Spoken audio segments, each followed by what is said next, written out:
Dragon is in countdown. Falcon 9 is in startup.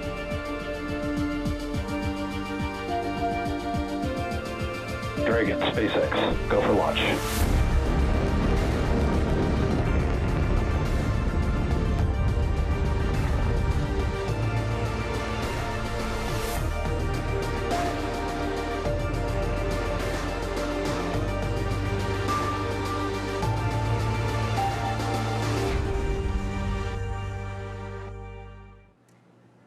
You are looking live at Launch Complex 39A at Kennedy Space Center.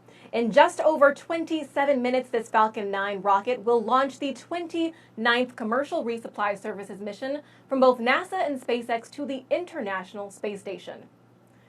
Good evening and welcome to live coverage of the CRS-29 launch. I'm NASA's Jasmine Hopkins. Today's launch is the first live broadcast available on NASA's newest free streaming platform, NASA Plus. Scan the QR code on your screen now for more mission coverage, new original content, and to put the NASA universe at your fingertips. For CRS-29, fueling of the Falcon 9 began about 12 minutes ago, and we're counting down to an instantaneous launch at 8:28 and 14 seconds Eastern Time. This mission will deliver over 6,000 pounds of science supplies and equipment to the space station. And commercial resupply missions help NASA and our partners continue research to better our life right here on Earth and help us explore deep space. So let's go now to SpaceX headquarters in Hawthorne, California, where Jesse Anderson is standing by to tell us more about the vehicle supporting today's mission. Jesse? Thanks, Jasmine. Hello, everyone. My name is Jesse Anderson, and I'm a manufacturing engineering manager for Falcon here at SpaceX. It's great to be covering today's mission in partnership with NASA, marking SpaceX's 81st launch of the year. Now, on your screen in a second, there you go. You can see a live view of SpaceX's two-stage Falcon 9 rocket with our Dragon spacecraft at the very top. Today marks SpaceX's sixth and final mission to the space station for 2023. And in fact, this will mark the most flights Dragon has flown to the orbiting laboratory in any single year. Since taking flight in 2010, Dragon remains one of the few vehicles that can deliver significant cargo to the space station and the only vehicle that can deliver cargo from the space station. It's a fully autonomous vehicle, which means it's capable of flying itself to and from its destinations. Today, Dragon has visited the station 38 times and transported more than 300,000 pounds of cargo back and forth from the orbiting laboratory. It's also the first private spacecraft to take humans to the space station. Falcon 9 and Dragon were both designed with reflight in mind, and the vehicle hardware is built to support multiple missions with minimal refurbishment. Today's Dragon is flying for its second time and marks SpaceX's 21st reuse of the vehicle. Below Dragon is Falcon 9, which you can think of as two rockets built in one. The lower part, which is also the larger part of the rocket, is called the first stage. The first stage has 9 Merlin 1D engines, which accelerate the vehicle through the Earth's atmosphere and into various orbits in space. At the top of the first stage is the black inner stage, and above that is the Falcon 9 second stage. The two stages will separate about 2.5 minutes into flight, and then the second stage will ignite its single Merlin vacuum, or what we call the MVAC engine, which is the 10th engine on the rocket, to carry Dragon to its desired orbit. Now, like Dragon today, the Falcon 9 first stage is flying for its second time as well, and we plan to recover it back on land at Landing Zone 1, located at Cape Canaveral Space Force Station in Florida, completing the first return to launch site for a Dragon cargo mission. Now, so far, we've reflown 214 first stages, and that includes Falcon 9 and Falcon Heavy. If successful, it will mark the 243rd recovery of an orbital-class rocket. As the clock approaches T0, let's head over to NASA's Steve Seifeloff at Cape Canaveral to talk about today's weather. Steve, how's it going over there? Well, the weather is terrific, Jesse. 100% go. In the words of Launch Weather Officer Melody Lovin, it's as good as it gets. And with that, welcome inside Hangar AE here at Cape Canaveral Air Force Station in Florida, just a couple miles down from Launch Complex 39A. From here, we're going to monitor the launch team as they take us through tonight's countdown. So far, the nets have been relatively quiet, which is a good sign. The vehicle is healthy. The team's not working any issues. The teams performed a hot fire test just a couple days ago to prove the rocket was ready. The brief engine firing of about a second is a routine test that allows the turbopumps and engine machinery of the Falcon 9 first stage to spin up long enough for engineers to evaluate the system. After that evaluation, the NASA and SpaceX teams yesterday cleared the rocket and spacecraft for launch today. The 45th Space Wing says the eastern range is green, and that means our path from here to the International Space Station is clear and safe. Again, the weather tonight is terrific. 100% go. Still, the launch weather officer Melody Lovin will be monitoring the clouds for potential violations. There is a 10 to 15 mile an hour wind from the ocean, but that's not nearly enough to affect the rocket as it climbs through the atmosphere and into orbit. After its work is done, the first stage will come back here to land at Landing Zone 1, about a mile or so away. That is different from recent cargo launches to the space station that saw the first stage land offshore on a drone ship. And to save you a Google search, the first cargo mission to see the first stage return to land was CRS-9 back in 2016. Right now, SpaceX is fueling the Falcon 9 with RP-1, or rocket-grade kerosene, and super cold liquid oxygen.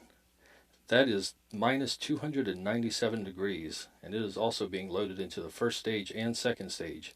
And it's that liquid oxygen turning into a gas and venting into the air that is producing the white clouds you see around the rocket. All rockets are designed with valves that open to allow the oxygen to boil off to maintain the right pressure in the tanks. Those clouds form when the oxygen makes contact with Florida's humid air. Our launch time tonight is 8:28 and 14 seconds, and the launch window is instantaneous to put the spacecraft on course to dock with the International Space Station on Saturday, November 11th at 5:20 a.m. Eastern Time. For more on that, let's head over to Chelsea Bayarte inside NASA's Mission Control Center in Houston. Thanks, Steve, and welcome to the International Space Station's Flight Control Room here inside Mission Control. I'm Chelsea Bayarte, live in NASA's Johnson Space Center here in Houston, Texas. Teams of flight controllers are behind me monitoring tonight's launch with Flight Director Garrett Henn at the helm. Mission Control is go for launch, meaning the space station is ready to receive the spacecraft, and we're not tracking any issues that would prevent a docking. From here on out, mission controllers will observe the launch and monitor the Dragon vehicle during all milestones of its flight. The astronauts on board are likely to be asleep at the time of launch. There are 7 people living aboard the International Space Station now: NASA astronauts Jasmine Mogbelli and Laurel O'Hara, Andreas Mogensen from Denmark, Satoshi Furukawa from Japan, and Roscosmos cosmonauts Konstantin Borisov, Oleg Kononenko, and Nikolai Chub. When the Cargo Dragon arrives on November 11th, it will dock autonomously, but O'Hara and Mogbelli will be on deck to monitor its arrival. The crew will first unpack the more time-sensitive science experiments and cargo, and then, as the week goes on, continue to unpack their delivery. They'll be receiving some pizza kits, olives, an assortment of cheeses, and some holiday treats like pumpkin spice cappuccino, cranberry sauce, and chocolate. So I'm sure they're looking forward to it. In the meantime, here in Mission Control, everything is still a go, and we're looking forward to following along with the Cargo Dragon during its journey to the International Space Station. So for now, let's go back to Kennedy. Jasmine? Thank you so much for those updates, Chelsea and team. We are now at T-minus 19 minutes and counting from liftoff of the 29th Commercial Resupply Services mission from NASA and SpaceX. This mission will carry 6,505 pounds of cargo, including supplies to support the crew on board, spacewalk equipment, vehicle hardware, computer resources, and of course, science investigations. So let's take a closer look at what's on board.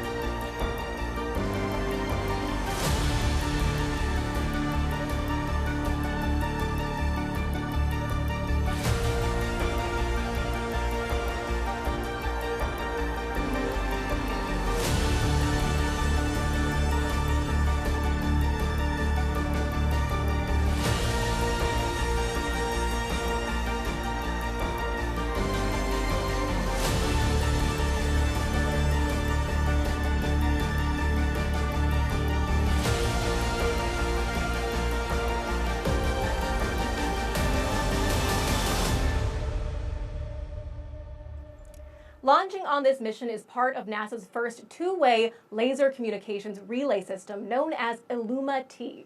After attaching to the outside of the space station, this laser communications terminal will send and receive data through NASA's LCRD satellite on orbit. Using invisible infrared light, laser communications can transmit data up to 100 times faster than traditional radio frequency systems. Illuma-T brings this capability to the International Space Station, enabling more data to be transmitted and received. And of course, more data means more discoveries. Also on this mission is the atmospheric waves experiment known as AW. This heliophysics experiment will capture the first global observations of atmospheric gravity waves that form near the surface and impact Earth's upper atmosphere. Increasing our understanding of these waves could teach us more about Earth's atmosphere, climate, and near-Earth space weather. AW is also part of what NASA is calling the Heliophysics Big Year, a global celebration of solar science and the sun's influence on Earth and the entire solar system. Our work in low Earth orbit is, of course, paving the way to deep space as we shoot for the moon and beyond. Around this time last year, Artemis 1 lifted off, and for Artemis 2, NASA plans to send a crew of 4 astronauts around the moon farther than humanity has ever gone before. To learn how about we're getting there, let's check out our Artemis Moon Minute.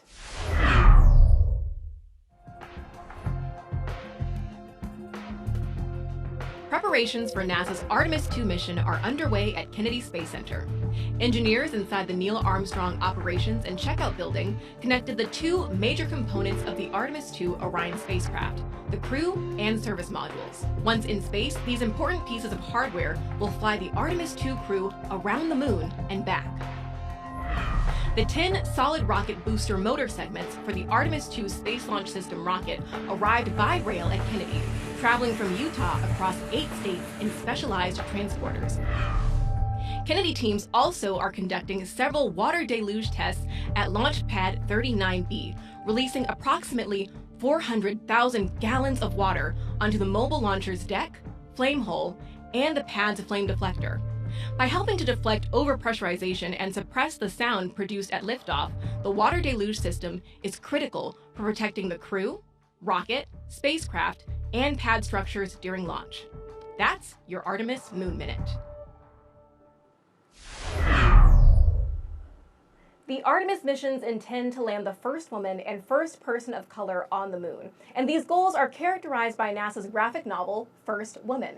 This is the fictional story of Callie Rodriguez, the first woman to explore the lunar surface. Her struggles and triumphs were inspired by the lives of many real NASA astronauts, like Jasmine McBelly and Laurel O'Hara, who are part of the current space station crew. The second volume of this story with new characters and new technologies is available now in both English and Spanish, and the astronauts on station are in for a real treat because we're sending them a copy with today's launch. You can follow Callie's adventures on NASA's websites and our social media. Now we're just about T-minus 14 minutes and counting from liftoff of CRS-29 from both NASA and SpaceX to the International Space Station. So let's bring back Jesse now to tell us more about SpaceX and their efforts to explore the moon, Mars, and beyond. Jesse? Thanks, Jasmine. As many of you may already know, SpaceX's ultimate mission is to make life multiplanetary. To get us there, we've been developing a fully and rapidly reusable transportation system called Starship, the most powerful launch system ever developed and designed to carry passengers and cargo to Earth orbit, the moon, and planetary destinations like Mars. Starship's first fully integrated flight test back in April provided numerous lessons learned that directly contributed to several upgrades to both the vehicle and ground infrastructure to improve the probability of success on future flights. Our second flight test could launch as soon as mid-November, pending regulatory approval, which is just around the corner. This next test will debut a hot stage separation system and a new electronic thrust vector control, or TVC system, for Super Heavy Raptor engines, in addition to reinforcements to the pad foundation and a water-cooled steel flame deflector, among many other enhancements. Building bases or even cities on Mars will require huge amounts of cargo and eventually crew. So we're designing Starship from the beginning to carry hundreds of tons of cargo into space and be able to refuel in orbit. before Mars, Starship will play a key role in the exploration of the moon. We're providing the lunar lander, which will return astronauts to the lunar surface for the first time in more than 50 years under NASA's Artemis missions. With the ability to deliver cargo and people to the lunar surface, we'll be ready to help humanity build a sustainable presence on the moon and learn how to live off-world before the next steps to Mars. Today, however, we are going a little closer to home with our Dragon spacecraft, where all of our learning on human space transportation began. And all the work and advancement we continue to make with Dragon in low Earth orbit will continue to pave the way for our future deep space missions with Starship. And now I'll turn it back to Jasmine at KSC to take a look at one of the payloads flying on today's mission. Jasmine? Thanks so much, Jesse. Yes, on today's mission, we are launching seeds from the Choctaw Nation of Oklahoma. And here to tell us more about the Growing Hope Initiative is Jacqueline Putman. Thank you so much for being here, Jackie. Halito and Tachikama, Jasmine. It's very nice to be here. My name is Jacqueline Harjo Putman. I am the coordinator for Choctaw Nation of Oklahoma. This is National Heritage Month, so this is Native American Month, so this is a very important month for us. We're setting up our traditional seeds in this. We're very, very excited about this. These are seeds that came down the Trail of Tears. These are seeds that were sown in the hems of our ancestors' garments, so they knew when they left Mississippi that they would have to have food to start over.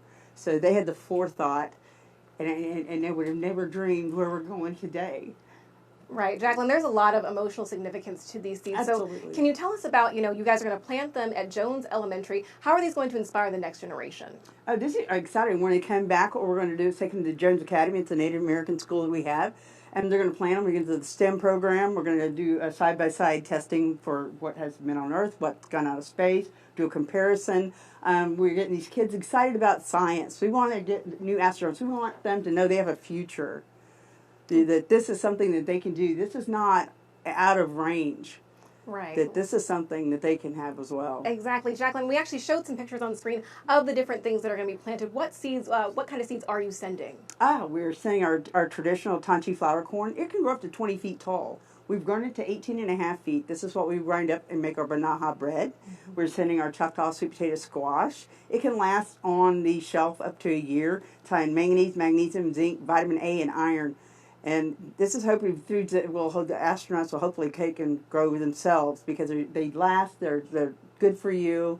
So and then we have our Tanchi. We have our Smith peas. We have Chukfi peas. These are just really prolific peas that do really well indoors, outdoors, and they're high in iron, and they're really prolific. So we're really hoping that they'll put these to use because that is awesome. Jackie, how are you going to incorporate this into the STEM curriculum? Actually, what we're doing is we're building a new garden. We've been talking about building a brand new garden over at Jones Academy for this program so we could have extra produce for the kids to study and get them interested in this program so that can lead to college educations, to NASA. Right. I mean, exactly. Who could ever believe that we would be here at NASA today? Right. And we're kicking off Native American Month, so we're very excited and very honored. That is fabulous. Very poignant. Very good timing for this. Thank you so much, Jackie Putman. Mm-hmm. So this science and all the science launching today is made possible by the International Space Station, which celebrates 25 years of operation this month. Here's a look at some of the highlights from the past few decades on the orbiting laboratory. The ISS is the most incredible wonder of the modern world.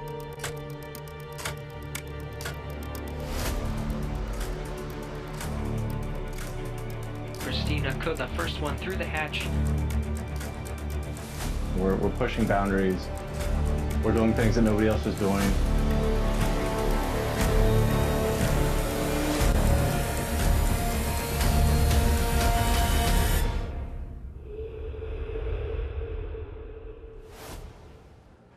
To learn more about the space station turning 25, keep an eye on NASA's social media channels for a video series debuting this Monday, November 13th. The space station truly is a wonder. It is the third brightest object in the sky, and measuring about the size of a professional football field, it can be seen with just the naked eye. As it orbits the Earth at over 17,000 miles per hour, NASA is making it easier than ever for you to spot the station. Scan the QR code on your screen now to download the all-new Spot the Station app on your mobile device, available on both iOS and Android. The app alerts you when the station is passing over your hometown and even lets you track its location in real time. Right now, there are 7 people living and working on the space station, making up the Expedition 70 crew. This expedition began on September 27th, and the team represents several international agencies: NASA, ESA, JAXA, and Roscosmos. During their long-duration stay in low Earth orbit, they will research heart health, cancer treatments, space manufacturing techniques, and more to benefit life on and off the planet.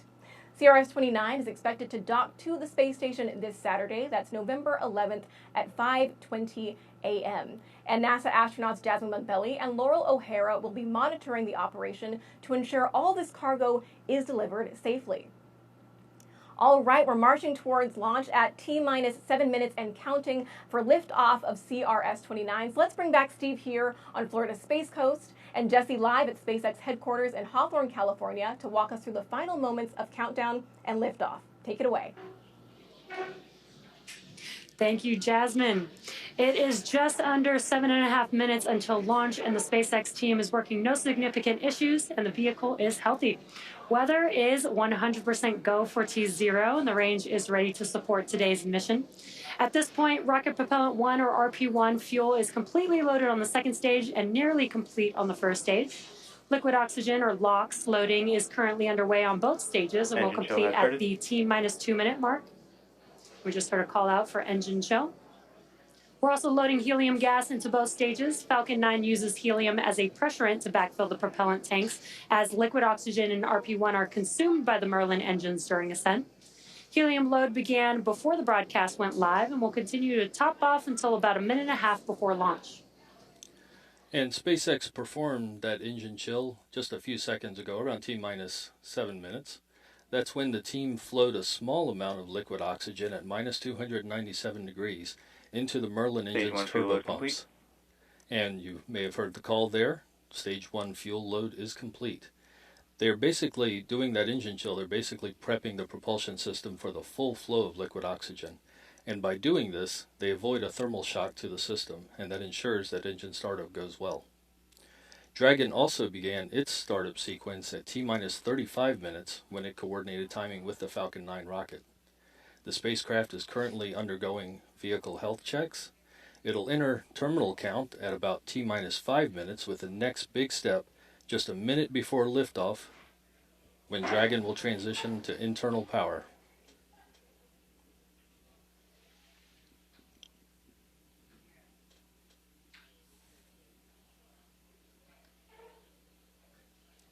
And you can see on your screen there are clamp arms beneath the Dragon vehicle.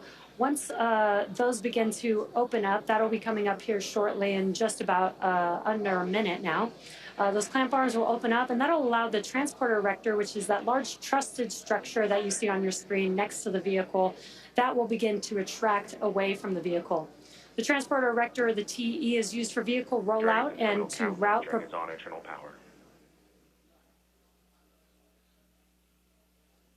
propellants and electrical power to the vehicle in preparation for launch. Now, once the clamp arms are fully opened, that'll allow some room for that TE to be able to move back from the vehicle.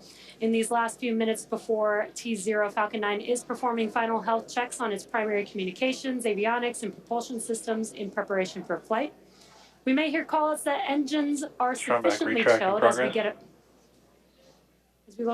a little closer to liftoff, and then we did hear that call out that they are preparing for strong back retract. That is the TE that I just mentioned. And maybe a little hard to see, but the clamp arms should be opening very slowly there. Again, they are the arms just below the Dragon that you see there on your screen. And there you can see those clamp arms opening up.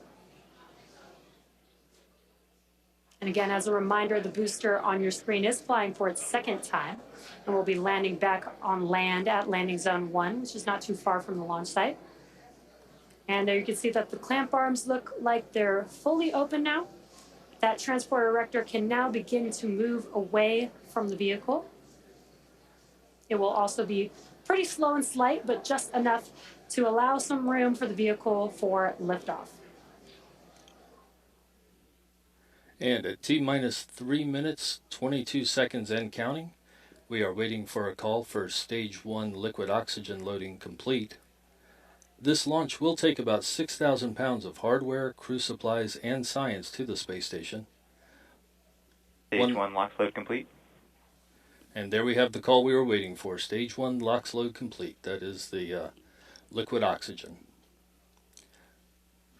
One of the larger pieces of equipment that CRS-29 is carrying tonight is a technology demonstrator. It's called Illuma-T, and it'll transmit data to Earth on lasers. Those lasers can hold a lot more data than previous communications equipment, and this trial will show how that rush of data can help researchers learn a lot more about their work on the station. Dragon will be docked to the space station for about a month before returning home. At T-minus 2 minutes 25 seconds and counting, we are awaiting the checkouts of the second stage thrust vector control actuators. And this is often referred to as an engine wiggle test. This is when SpaceX moves the thrust nozzle on the second stage slightly to make sure the guidance software and hardware is ready for flight. SpaceX does the exact same test on the first stage engines just seconds before ignition. Stage 2 LOX load complete. And great call out there. Stage 2 LOX load is complete, which means that propellant loading is now complete on both stages of the Falcon 9. Dragon is also performing its final health checks to make sure that all the vehicle's primary systems are ready for its rendezvous with the International Space Station. You may have noticed that there's some white clouds around the vehicle there on your screen. Those clouds are normal. That is the chilled gas above the tank liquid surface for the liquid oxygen that we vent out overboard to maintain pressure in the tank as needed. And once that cold gas comes into contact with that warmer air, it creates those white clouds that you see there. And we are at T-minus 1 minute 5 seconds and counting. Soon the Falcon 9 computers will enter startup mode. Falcon 9 is in startup. And there we have the call from the launch director. Falcon 9 computers have entered startup mode, and the Dragon spacecraft is on internal power. Both stages are now pressurizing for launch. LD, go for launch. And there we have the on-time call of the SpaceX launch director verifying we are go for launch this evening. Liftoff scheduled for 8:28 p.m. Eastern Time and 14 seconds. At launch, the International Space Station will be flying 259 miles over the Arabian Sea near the coast of Oman. We are 15 seconds to launch and counting. 15 seconds and counting.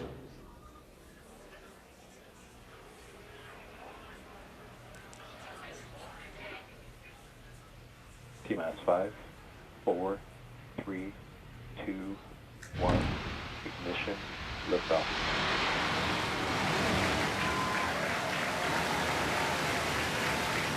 And liftoff of CRS-29 carrying cargo, research, Full and laser downrange. And a laser communication. Pressure is nominal. A laser communications demonstrator to the International Space Station, now in its 25th year of orbital operations.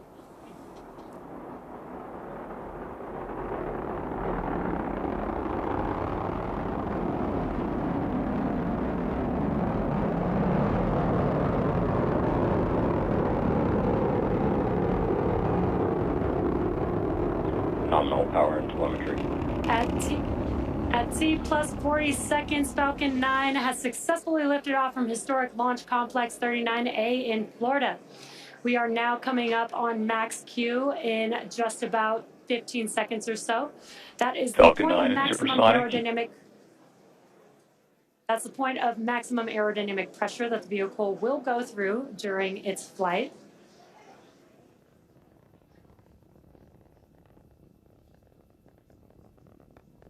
Max Q. And great call out there. We have passed through max Q. Now with that, we have 5 events coming up that will be back to back. First will be main engine cutoff. Main engine is that what you see on your screen. Those 9 Merlin engines are lit up right now. but we will have MECO, which is main engine cutoff, and that's where we'll shut down all of those engines that you see there on your screen. That'll slow the vehicle down in preparation for the next event called stage separation, which is where the first and second stages will separate from each other. Then the first stage will perform a flip to head back to our launch site for landing, while the second stage continues to light its Merlin vacuum engine to boost Dragon to low Earth orbit during SES-1, or second stage start 1.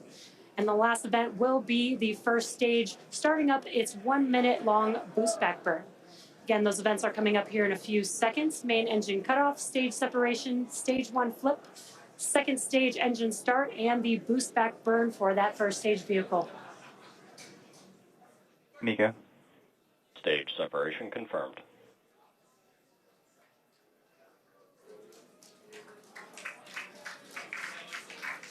Stage 1, boost back startup.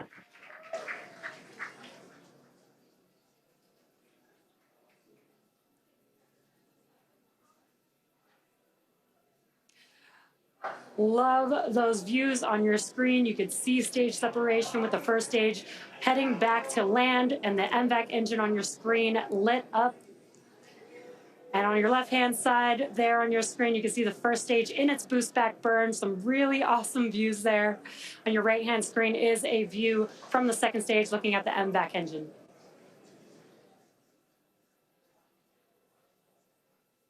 Again, this is just about a minute burn for this boost back burn on the first stage. It is the first of 3 burns required to bring the first stage back to landing zone 1.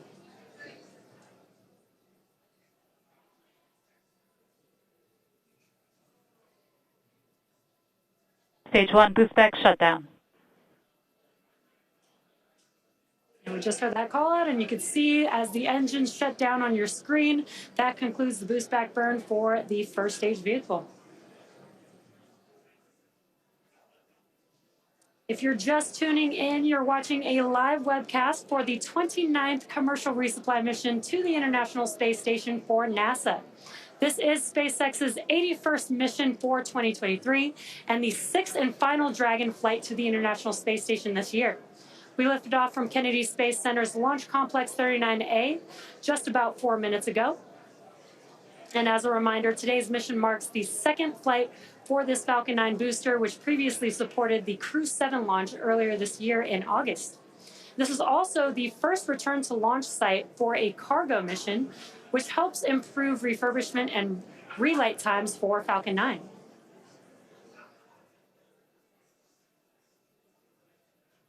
And what you're seeing on your screen again is a live view on the second stage looking at the MVAC engine there. For the first stage, in order to make its way back to landing zone 1, it does have a couple more burns to execute. The next burn is the entry burn, and that's where we will relight Vehicles 3 are of on the a 9 nominal trajectory. Merlin. Great call-outs there. Nominal trajectories for both vehicles. The entry burn is where we will relight 3 of the 9 Merlin 1D engines. This will help to slow the stage down as it re-enters back into the upper parts of the Earth's atmosphere. Then the third and final burn will be the landing burn. That is a single engine burn. The center E9 engine helps bring the vehicle speed down rapidly just before touching down on the landing zone. And again, the M1D engines have about 190,000 pounds of thrust, which is just enough lighting 1 engine to touch down for landing today.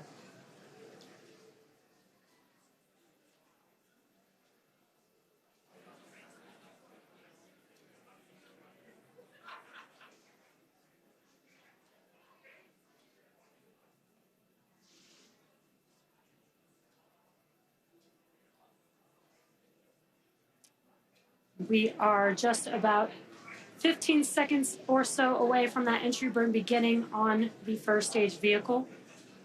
We do use 4 grid fins on the first stage to help guide the vehicle back to its landing zone. They are 4 hypersonic grid fins comprised of titanium that are positioned near the top of the first stage. Stage 1, entry burn startup.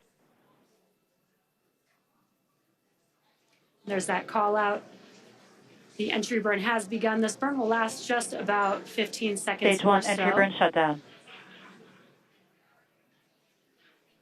And very quick burn, but as you can see, those engines shut down on your screen. That concludes the entry burn for the first stage vehicle. And you can kind of see the grid fins there with a little gleam of light on your screen. Stage 1, FTS is saved. Vehicles continue to follow a nominal trajectory. Excellent call-outs. The first stage vehicle also has 4 landing legs near the base of the vehicle, and that they Stage are 1 transonic. They're deployed just a few seconds before touchdown of the vehicle. And if successful, this will mark the 243rd time that we've recovered a first stage booster, and that includes Falcon 9 and Falcon Heavy missions. Stage 1 landing burn.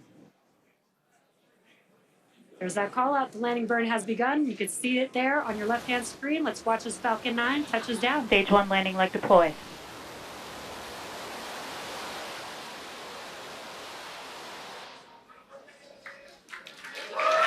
Stage 1 landing confirmed. And an awesome sight to see. As you can see, the Falcon 9 first stage that supported today's mission landed for its second time and has previously supported the Crew 7 mission in August earlier this year. This marks the 238th successful landing for an Orbital class rocket.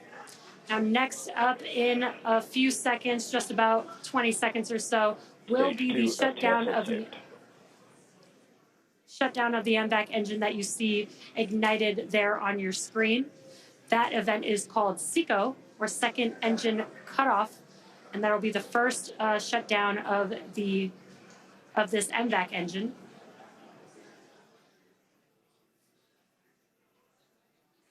SECO.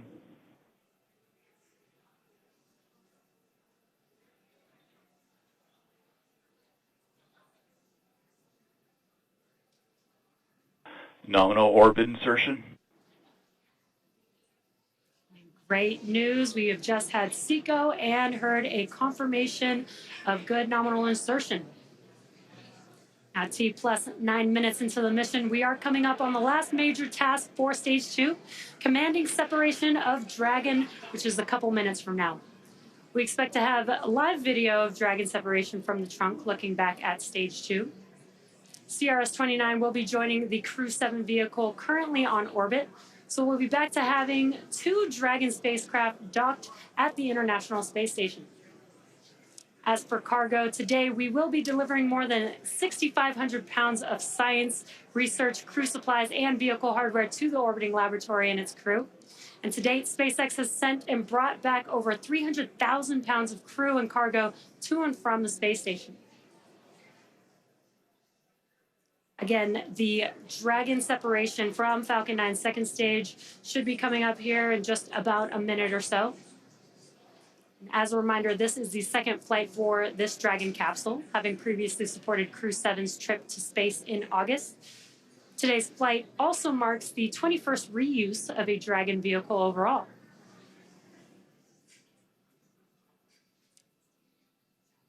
Dragon has 16 Draco thrusters, each with the capability to deliver 90 pounds of force. There are 4 pairs of these 3 thrusters spaced evenly around the capsule, and that helps control and guide the vehicle, as well as 4 forward bulkhead thrusters underneath the nose cone. Now today, the vehicle does not have super Draco thrusters, seats, or life support systems, as it's not carrying crew, and this saves on weight in space and also allows for a faster refurbishment time.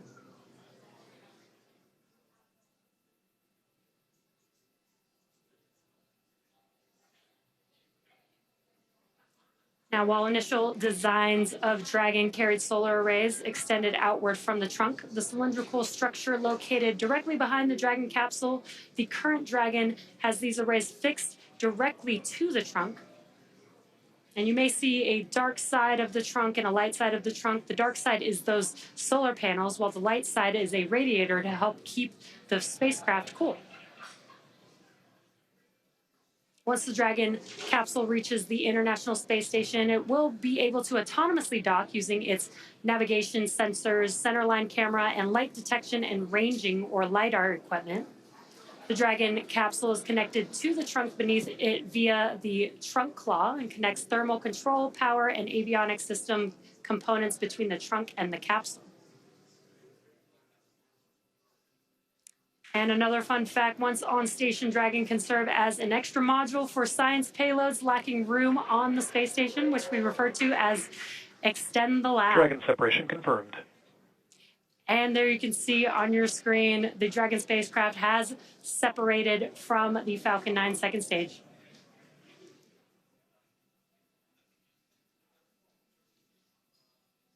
Now, if you're just now joining us, you're watching a live broadcast for the 29th commercial resupply mission to the International Space Station for NASA. This is SpaceX's 81st mission this year and 6th and final Dragon flight to station for 2023. We lifted off just about 12 and a half minutes ago from NASA Kennedy Space Center Launch Complex 39A in Florida. And coming up in just a few moments will be the nose cone opening for the Dragon capsule.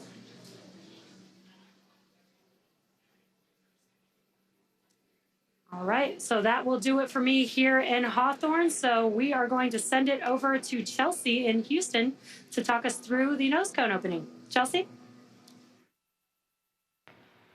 Thank you, Jesse, and welcome back to the International Space Station's Flight Control Room. I'm here with continued live coverage here in Mission Control Houston. We got a view of launch up on the monitors here in the room, and just like you saw at home, the Cargo Dragon spacecraft is making its way to the space station as we speak. As Jesse explained, the spacecraft has already gone through a number of milestones. It separated from the second stage of the Falcon 9 rocket and performed a number of automatic checkouts, doing small firings of the Draco thrusters. The next major milestone that we'll be looking out for here in Mission Control is nose cone deploy. We already got confirmation that these latches, the things that are attaching the Dragon nose cone, are starting to come off. This is a process that's going to take a couple of minutes, and then that nose cone will begin to pop off.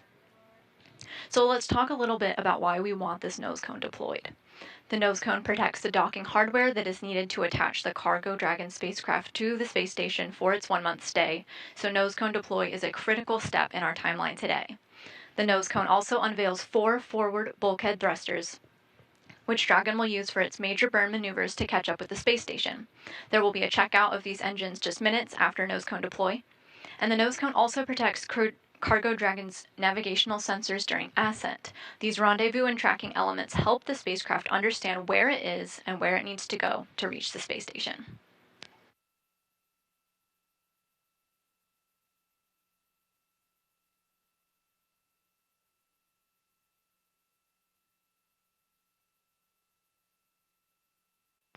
So overall, the nose cone is there to protect the docking hardware, the forward bulkhead thrusters, and the rendezvous and tracking elements during launch.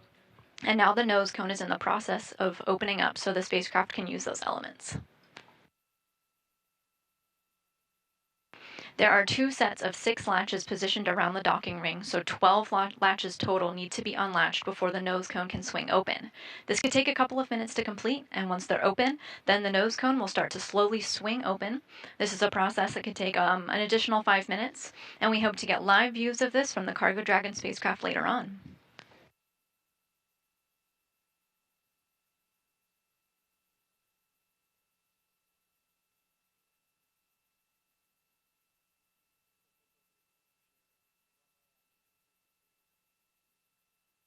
This mission is all about cargo. It's astronaut food, it's science experiments, it's hardware, all being delivered to the crew's doorstep in space. They're in their sleep period right now, but they'll wake up to the news that their package is on its way. NASA astronauts Laurel O'Hara and Jasmine Mogbelli will monitor the spacecraft's arrival on Saturday. We're waiting for confirmation of a good nose cone deployment of the spacecraft, which can take a few minutes for those latches to open. But after the nose cone is open, Mission Control will continue to monitor the spacecraft's journey, including a scheduled phase burn that the Cargo Dragon will perform autonomously.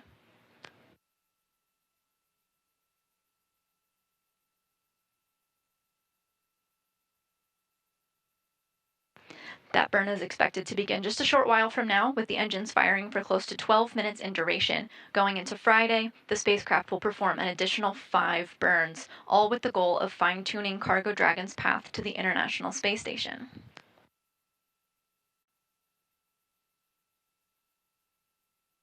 Moving on to early Saturday here in Houston, the spacecraft will be in the vicinity of the space station. A team here in Mission Control will work closely with SpaceX headquarters in Hawthorne, California. They'll monitor as the spacecraft autonomously moves through the steps and checks required for docking. Today's Cargo Dragon will be parked in the space station's Node 2 forward port.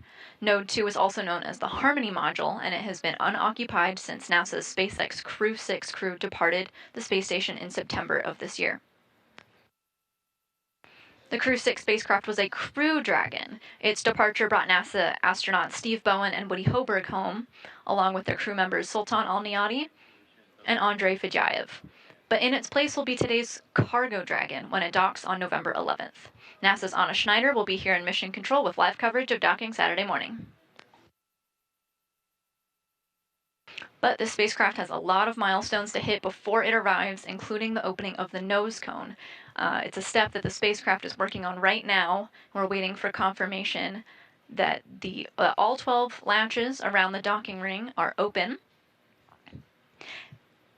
And those rings are open and the nose cone is starting to open up. So you're getting the view from the inside of the Cargo Dragon spacecraft. We're looking at the nose cone now. This is the very tip of the spacecraft, the tip of the rocket you were looking at on the launch pad. This is the nose cone opening up, and right underneath it we'll get a view of the vacuum of space.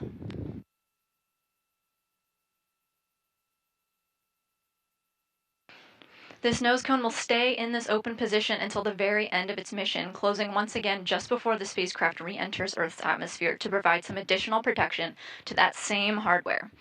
This Cargo Dragon spacecraft is expected to return next month, undocking from the space station's Harmony module in early December, bringing back science experiments and other supplies back to Earth.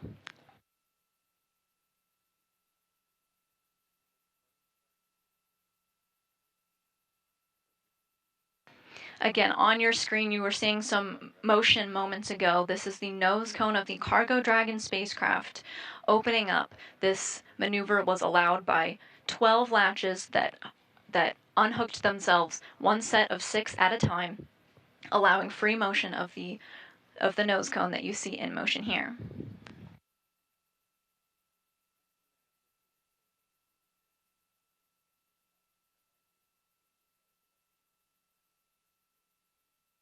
This nose cone deployment started just almost 7 minutes ago, and now the nose cone is opening and we're looking at the vacuum of space from the point of view of the Cargo Dragon spacecraft.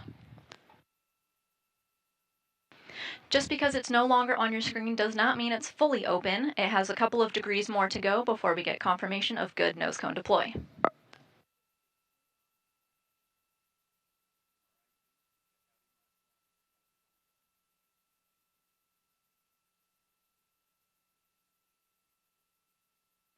As a reminder, opening up this nose cone allows for access to the docking hardware underneath, critical for the Cargo Dragon spacecraft to attach itself to the space station. It also unveils the forward bulkhead Draco thrusters and navigational sensors that Dragon will help to understand its position in space and also make it find its way to the space station.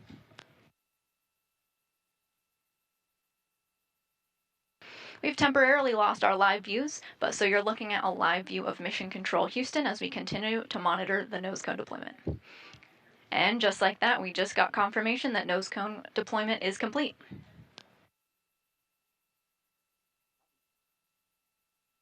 This is a critical milestone for the Cargo Dragon spacecraft on its way to the International Space Station. Once again, we got confirmation that the Cargo Dragon nose cone has deployed. I do have a special guest joining me today. Joining me on the phone is Christy Depletion, Deputy Manager of the International Space Station Integration Office. Christy, are you with us? I'm here. Thanks, Chelsea. Christy, awesome launch today. I want to ask you a couple of questions about Dragon. So when it arrives, the crew schedule gets increasingly busy with science and research. Can you tell us some of the important work that they'll be doing? Sure. That was a beautiful launch. Oh my gosh, and the booster landing was amazing. So the crew is very busy when it arrives. They're actually very busy even preparing for Dragon before it docks. The crew talks with payload developers to prepare for experiments they'll be doing. They also have a conference with our inventory and stowage officer to discuss the cargo being delivered and any changes to how they'll execute the unpacking and packing plan during the 30-day mission. The crew then does prepare for docking and ingress, and once Dragon is docked, the crew will perform their leak checks before they open the hatch. But yes, once Dragon arrives and the hatch is open, the crew gets right into work and we'll begin working on some of the experiments that were launched. One of these that I find interesting is from the European Space Agency called cerebral aging. It's a study of the effect of spaceflight and durability in space on cerebral organoids. An organoid is an artificially grown mass of cells or tissue that resembles an organ, so in this case, the brain. The overall goal of this experiment is to study the aging process in cerebral organoids derived from normal individuals and those patients with accelerated aging that may or may not be displaying hypersensitivity to UV radiation conditions, similar to what living organisms are exposed to during spaceflight. So this experiment will help us learn more about the effects of space conditions on our brains as we prepare for even longer duration space flights. And of course, the crew will be busy unpacking Dragon, and they are always excited to get the fresh food. As you mentioned earlier, we have some holiday-type food the crew can enjoy, like turkey, cranberry sauce, cheeses, and chocolate. So I think they'll enjoy that a lot. A reward for their hard work. Some science and some goodies. Sounds awesome. So looking ahead, 1 month from now, Dragon has completed its mission. Can you share some of the hardware or research that Dragon is going to bring home back to Earth? Yes, that's a great question. Our return missions are very important, just like launches are. They bring home research cargo as well as systems hardware that needs to be refurbished before we return it back to station. So the station is like our home and has equipment that needs repair and maintenance occasionally too. We are planning to return a few items on this flight for repair, including a resisted exercise device flywheel that provides the forces to simulate some 1G exercise for the crew. Another is a camera assembly that provides video feedback during our on-orbit robotic operations. And we're also returning the hardware that is part of the environmental control system for the plant habitat for repair. So this control unit keeps an eye on the humidity and other environmental factors within the plant habitat. So if you've seen pictures of tomatoes or peppers recently from station, they may have been growing in that facility. As far as the research over the next month, the crew will complete many, many experiments, and then a lot of that research will come home for the scientists to have in a pretty rapid timeline. So that allows them to get their results pretty quickly. Christy, thank you so much for joining us here today. Sure, thanks for having me. So back here in the International Space Station's flight control room, flight controllers are going to continue monitoring the next milestones of the cargo Dragon as it makes its way to the International Space Station. They're going to continue to look for some upcoming milestones going into Friday and then Saturday as the Dragon arrives into the vicinity of the space station, getting ready for docking. So that's it here from Mission Control. Back to Jasmine and Kennedy. Thank you so much, Chelsea. That's going to wrap up our launch coverage of the 29th Commercial Resupply Services mission from both NASA and SpaceX to the International Space Station. As a reminder, docking is set for Saturday. That's November 11th at 5:20 a.m. and live coverage for that operation is scheduled at 3:45 a.m. Eastern. Thanks again for joining us tonight. We'll leave you with a replay of the beautiful launch. And until next time, go NASA, go SpaceX, and go CRS-29.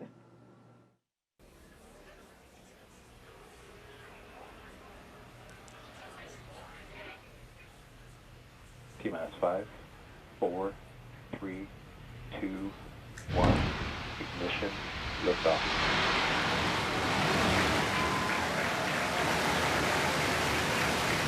And liftoff of CRS-29 carrying cargo, research, Vehicle pitching downrange. And a laser communication. Engine pressure is nominal. A laser communications demonstrator to the International Space Station now in its 25th year of orbital operations.